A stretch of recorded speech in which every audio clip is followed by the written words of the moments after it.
প্রায় অর্ধযুগের অপেক্ষা আর ৪ বছরের সংস্কার শেষে আবারও ঢাকা স্টেডিয়ামে গড়াচ্ছে আন্তর্জাতিক ফুটবল।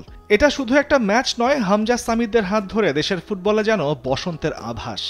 এই ম্যাচে বাংলাদেশের জার্সিতে ঘরে মাঠে অভিষেক হবে হামজা চৌধুরীর। তবে কেবল হামজা নয়, সেদিন লাল সবুজ জার্সিতে অভিষেক হতে পারে কানাডার জাতীয় দলে খেলা সমিত সোম ও ইতালির চতুর্থ বিভাগে খেলা ফাহমিদুল ইসলামেরও। সিঙ্গাপুরের বিপক্ষে 10 জুন সেই ম্যাচকে সামনে রেখে বাফুফে ভবনে ম্যাচ টিকিটের দাম ঘোষণা করেছে ফেডারেশন কম্পিটিশন কমিটি। আগামী 24 মে শনিবার দুপুর 12টা থেকে পাওয়া যাবে অনলাইন প্ল্যাটফর্ম টিকিফাইয়ে 10 ক্যাটাগরির এই টিকিট। টিকিটের সর্বনিম্ন দাম ধরা হয়েছে সাধারণ গ্যালারিতে 400 টাকা, এছাড়াও ক্লাব হাউস 2-এ 2000, ক্লাব হাউস 1-এ 2500, স্কাইওয়ের টিকিট ধরা হয়েছে 3000 টাকা।